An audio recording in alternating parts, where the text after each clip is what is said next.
And with Trump's domination of the news of late, it's becoming more difficult to stop talking about the president.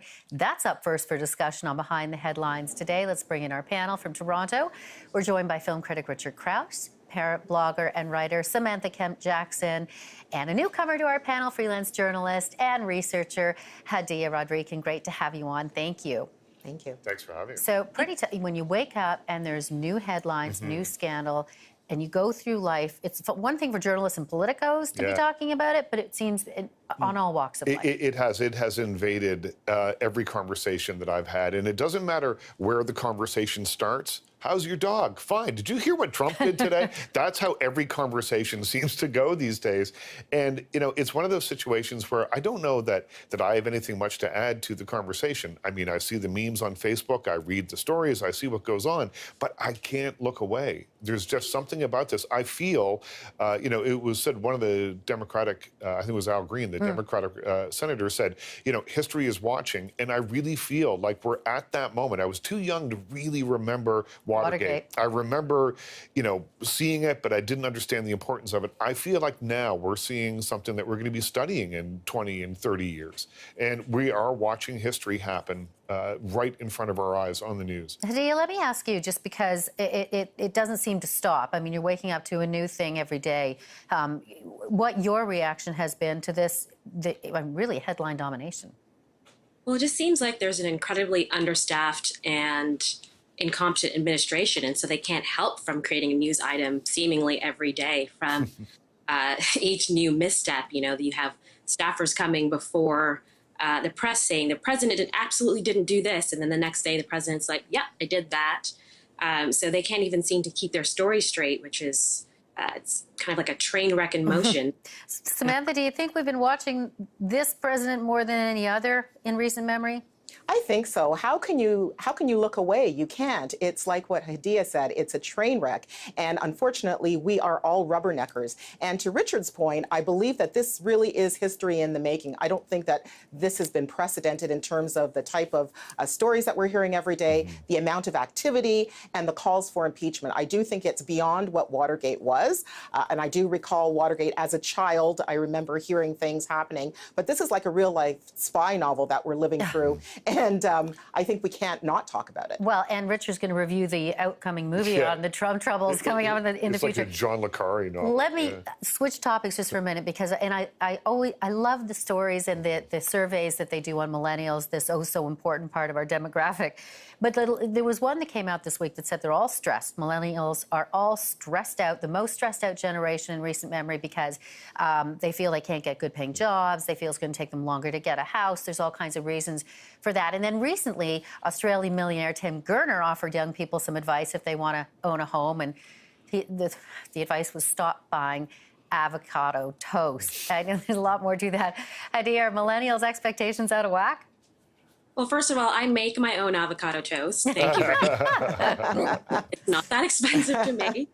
And secondly, I mean, we're looking, you know, I live in Toronto, and the prospect of buying a semi-detached home, you know, I'm looking at $1.2 million, and it's definitely creating a class divide if you don't have an inheritance or parents who can help you. And that's where a lot of the boat that a lot of millennials fall into. And so, you know, who are you to begrudge me my small indulgence of a $5 coffee or a massage, you know, for my own self-care when I'm looking at a pretty bleak economic future that's been created by the previous generation to some extent. Well, that's the thing. I mean, all these stereotypes, I think, could just as easily be applied to the boomers, who were the most entitled generation possibly ever.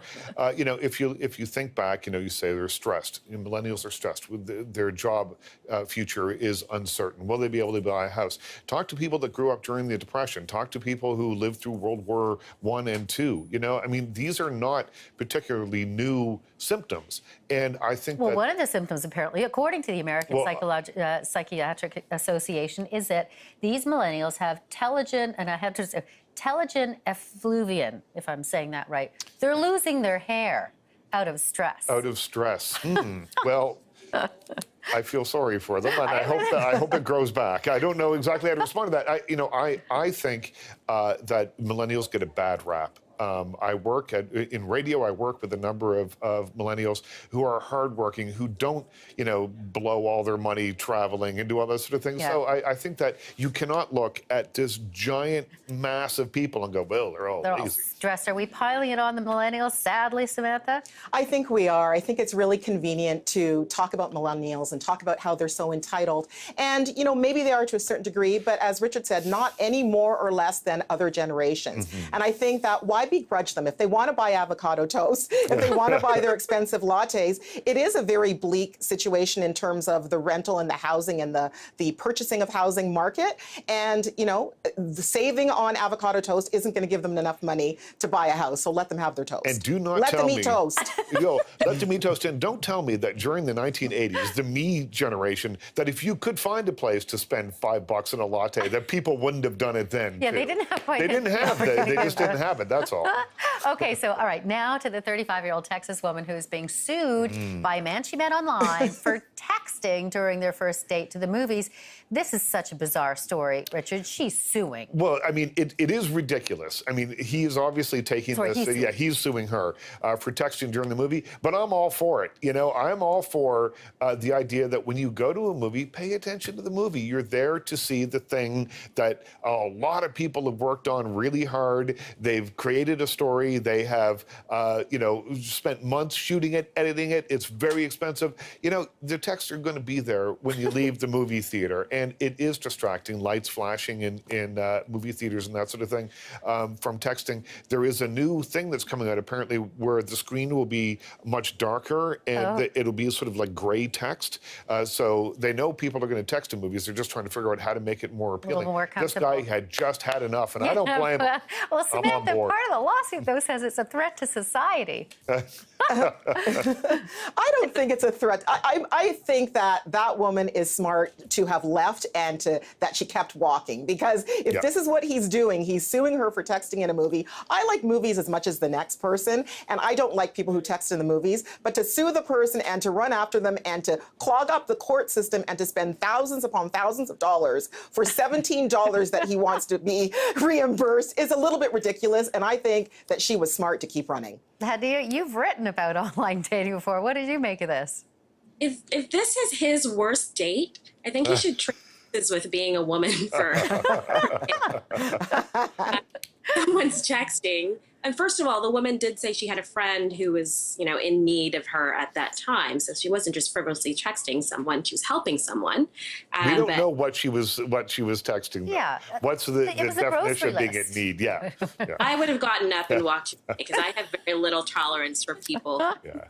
So much to talk about. It always so little time. Hadia, Samantha, Richard, thank you all for coming in. Thank you. Appreciate your time. Thank you.